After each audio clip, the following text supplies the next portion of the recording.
नमस्कार, आप देख रहे हैं जागरण.com और मैं हूं आपके साथ वंशिका। देश की राजधानी नई दिल्ली में AQI लगातार बढ़ता जा रहा है। दिल्ली एनसीआर के लोग हर रोज इस जहरीली हवा में सांस लेने को मजबूर हो गए हैं और यहाँ के लोगों को इस पॉल्यूशन से काफी दिक्कतें भी आ रही है। और इस बढ़ते पॉल्यूशन की प्रॉब्लम से कैसे लड़ा जाए और इस बढ़ते पॉल्यूशन के पीछे असल वजह क्या है, ये सभी बताने के लिए आज हमारे साथ मिस्टर जय गुप्ता मौजूद हैं, जो कि इन्वायरमेंटल एक्टिविस्ट हैं। Sir, welcome on जागरण.com।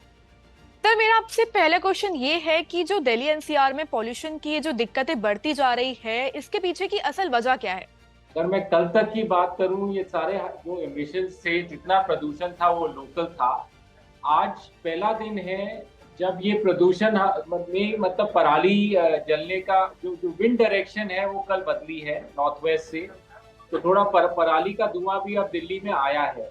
वो कितना जी। प्रतिशत है, मैं कहूंगा करीब 20 से 25 होगा, ज्यादा से ज्यादा 20 से 25% होगा। पर ये पराली का जलना खाली 3 हफ्ते की प्रॉब्लम है। मैं आपको ये बताना चाहता हूँ कि हमारी जो वायु प्रदूषण की प्रॉब्लम है दिल्ली में, वो 12 महीने की प्रॉब्लम। तो हम जी। पराली जी। के पीछे छुप जाते हैं, हम दिवाली के पीछे छुप जाते हैं, पर हमारी आदतें इतनी खराब हैं। और जिस तरह से वेहिकुलर जो गाड़ियां बढ़ रही हैं, जिस तरह से जो गरीब लोग हमारे शहर में रहते हैं, जो चूल्हा जलता है, बायोमास बर्निंग है, वेस्ट बर्निंग है, इंडस्ट्रियल एमिशन है, मतलब हर तरह का ये कॉकटेल बना हुआ है हमारी दिल्ली में। और दिल्ली में ही नहीं, अगर आप ये जो ग्रैंड ट्रंक रोड है जो अमृतसर से कोलकाता तक जाता है, उस रोड में 150 किलोमीटर साउथ या नॉर्थ जाएंगे तो आपको सब जगह यही जहर मिलेगा। और सर, जैसे कि हम देखते हैं कि हर साल सर्दियों के टाइम ही ये पॉल्यूशन का जो लेवल है काफी बढ़ जाता है। गर्मियों में ये देखने को नहीं मिलता है, लेकिन सर्दियों में ये क्यों देखने को मिलता है? सर्दियों में हम कहते हैं कोल्ड एयर इन्वर्जन। उसका मतलब होता है कि जो पोल्यूटेंट्स हैं वो जहां हम सांस ले रहे हैं वहीं बैठ जाते हैं ठंडी हवा की वजह से। एक तो सर्दियों के टाइम हवाएं नहीं होती, जो गर्मी का टाइम है थोड़ा डिस्पर्सल हो जाता है। हमारी आदतें तो गर्मियों के टाइम भी खराब हैं, हमारी आदतें तो बारिश के टाइम भी खराब है। पर बारिश जो है वो एक जो बड़े पार्टिकल है जिनको हम डस्ट बोलते हैं, उनको वो बैठा देती है। और बारिश के साथ हर टाइम हवा आती है तो वो छोटे पार्टिकल्स हैं जो बहुत ही डेंजरस हैं हम ह्यूमंस के लिए, जिनको हम PM2.5 बोलते हैं, पार्टिकुलेट मैटर, जो 2.5 माइक्रोन से छोटा है। मतलब हमारा एक बाल बाल करीब 75 माइक्रोन का है साइज। ये जो पार्टिकल्स हैं ये इतने छोटे हैं कि हमें अपने आंखों से भी ये इनविजिबल हैं, हमें नजर नहीं आते हैं। तो अभी जो PM2.5 का लेवल है, जो सेफ लेवल है WHO के हिसाब से, वो 5 से नीचे है।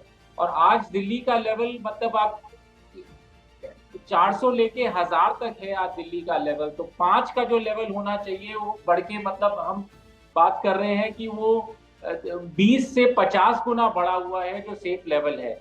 और मैं ये भी बताना चाहता हूँ कि हम ये सेफ लेवल को 1 या 2 दिन भी नहीं मीट कर पाते साल में। मतलब दिल्ली की हवा, ये कोई भी शहर जो भारत का है, वो कहीं भी एक भी दिन के लिए ये WHO का सेफ लेवल हम मीट नहीं कर पाते हैं। और सर, ये PQ2.5 क्या है? लोग कह रहे हैं कि PQ2.5 इसके पीछे की वजह है, तो आप दर्शकों को समझाइए कि आखिर ये है क्या?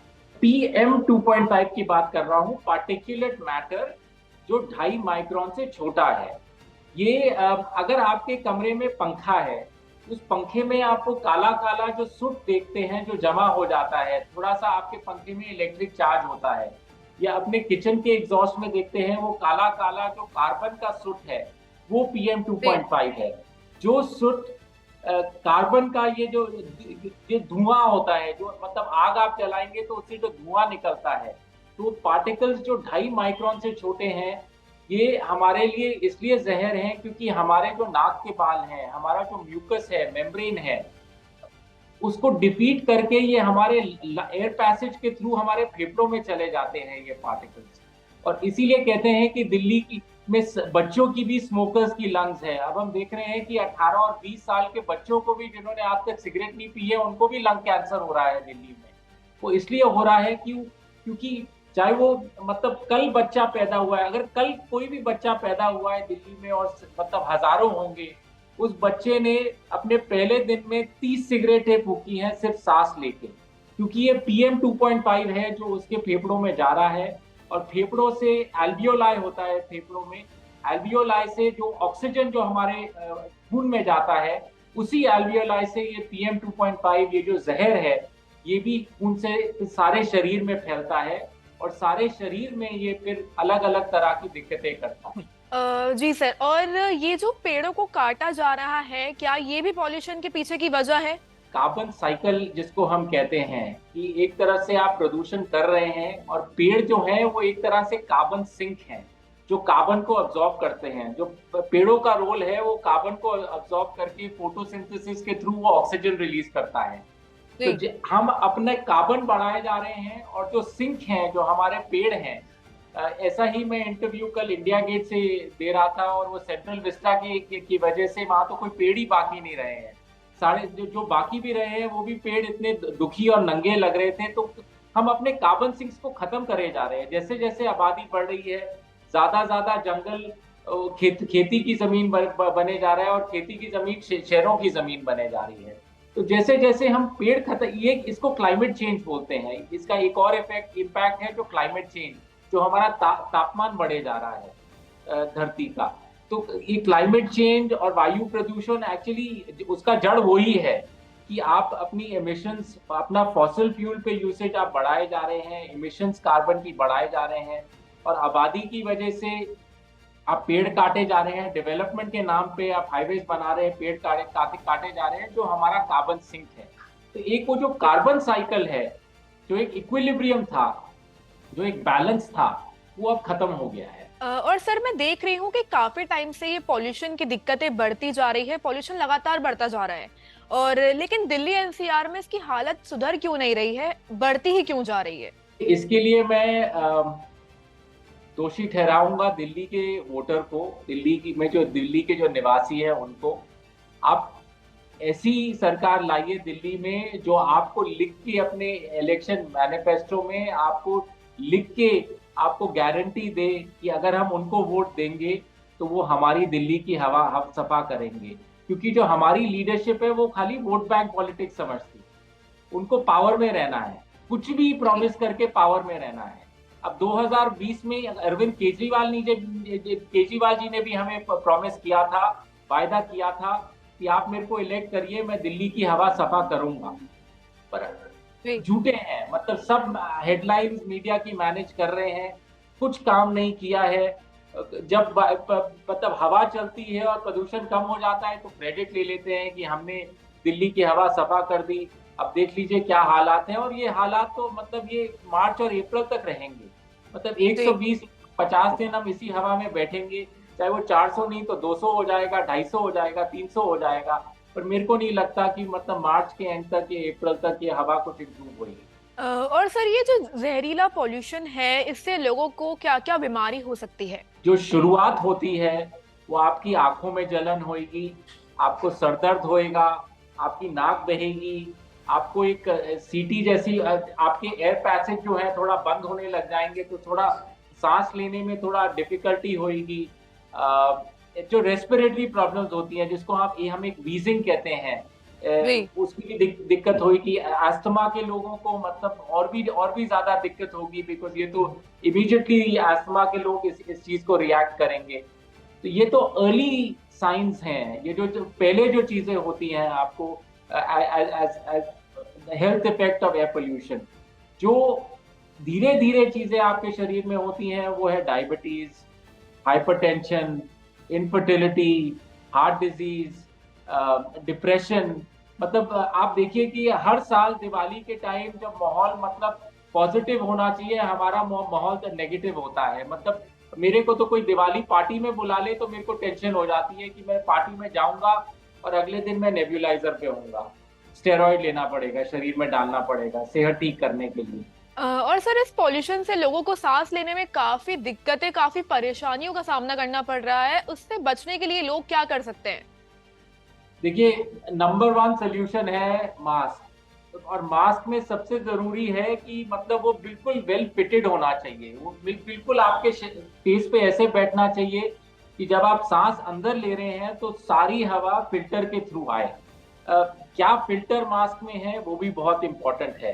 एक गाइडलाइन दिया हुआ है सरकार ने, WHO ने N95 मास्क का।